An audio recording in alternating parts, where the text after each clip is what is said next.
ఈ white collar ఉగ్రవాదుల విషయంలో అధికారులు విచారిస్తున్న కొలది భయంకరమైనటువంటి నిజాలు బయటపడుతున్నాయి.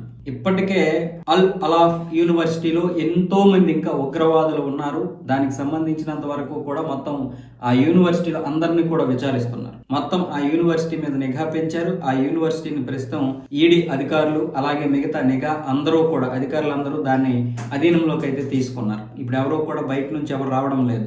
విద్యార్థులకు కూడా కొంతమందికి సెలవులు ఇచ్చారు. కాకపోతే అందరినీ విచారించడానికి అయితే పిలిపిస్తున్నారు. ఇలాంటి పరిస్థితుల్లో కొన్ని నిజాలు ఏంటంటే ఈ యొక్క మాడ్యూల్కి చెందినటువంటి హ్యాండ్లర్లు ఆఫ్ఘనిస్తాన్ లో ఉన్నట్లుగా తెలుస్తుంది. ఈ వైట్ కాలర్ ఉగ్రవాదుల్ని హ్యాండిల్ చేసినటువంటి హ్యాండ్లర్ ఆఫ్ఘనిస్తాన్ అలాగే పిఓకే ఈ రెండు ప్రాంతాల నుంచి ఫైజల్ ఇస్ఫాక్ భట్, డాక్టర్ ఒకాసా వీళ్ళిద్దరూ ఒకడేమో ఆఫ్ఘనిస్తాన్ నుంచి ఒకడేమో వచ్చేసి పిఓకే నుంచి వీళ్ళందరినీ కూడా హ్యాండిల్ చేసినట్లుగా మన నిఘా వర్గాలు అయితే చెబుతున్నాయి. అంటే ఏ దేశమైనా ఒకటే. ఇప్పుడు ఆఫ్ఘనిస్తాన్ అయినా సరే ఉగ్రదేశమే, పాకిస్తాన్ అయినా ఉగ్రదేశమే, బంగ్లాదేశ్ అయినా ఉగ్రవాదులు. వీళ్ళందరూ కూడా ఉగ్రవాదంతో ముడిపడి ఉంటుంది. అంతెందుకు అభివృద్ధి చెందినటువంటి దుబాయ్లో, సౌదీ అరేబియాలో, ఖతార్లో కూడా ఉగ్రవాదులందరినీ కూడా సేఫ్గా దాస్తారు.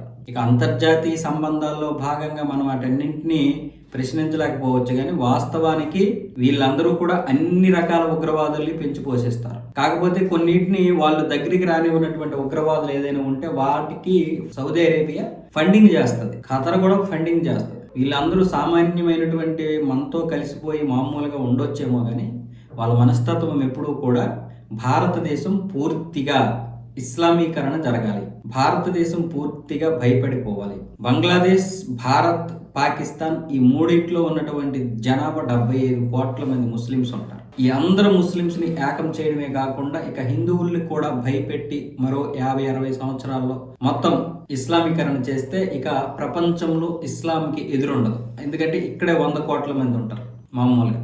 అంటే మనం కనుక మారిపోతే 100 కోట్లు మళ్ళీ వస్తాయి. దానివల్ల క్రిస్టియానిటీ వెనక్కి అయిపోతుంది. క్రిస్టియానిటీ వెనకైపోతే ఇక మొదటి స్థానం వాళ్ళు ఉంటారు. ఆ తర్వాత భారతదేశం నుండి చైనాను కూడా మరో 100 సంవత్సరాల్లో పూర్తిగా కైవసం చేసుకోవచ్చు వాళ్ళు. ఎందుకంటే చుట్టుపక్కల కమ్మేస్తారు. ఈలోగా ఏం చేస్తారంటే నేపాల్, మయన్మారు ఇలా మిగతా దేశాలు ఉన్నాయి కదా, శ్రీలంక, చిన్న చిన్న దేశాలు, వీటన్నింటి మీద దాడులు జరిగిపోతాయి. అంటే ఇంత కుట్ర ఉంటుంది. ఇది మీకు వింటే ఎలా ఉంటుందంటే ఒక జోక్ లాగా అనిపిస్తుంది మీకు. ఎందుకంటే ఇది ఈ రోజు రేపు జరిగేది కాదు. కాకపోతే మీరు వాస్తవాలు గ్రహించాలి. ఈరోజు జరుగుతున్నటువంటి వాస్తవాలు మీకు తెలియాలి. చరిత్ర చూడాల్సిన అవసరం లేదు, భవిష్యత్తు గురించి ఆలోచించాల్సిన అవసరం లేదు. ఇప్పటికిప్పుడు జరుగుతున్నటువంటి పరిణామాలు మీరు చూస్తే చాలు. ఈరోజు భారతదేశంలో ముస్లిమ్స్ ఎంతమంది ఉన్నారు, బంగ్లాదేశ్లో ఎంతమంది ఉన్నారు, పాకిస్తాన్లో ఎంతమంది, అదే హిందువులు పాకిస్తాన్లో ఎంతమంది ఉన్నారు, బంగ్లాదేశ్లో ఎంతమంది ఉన్నారు, మన దేశంలో కూడా ఎంతమంది తగ్గుతున్నారు. ఈ రోజు నిజాలు తెలుసుకోండి. నిన్నటిదో రేపటిదో నేను మాట్లాడదు.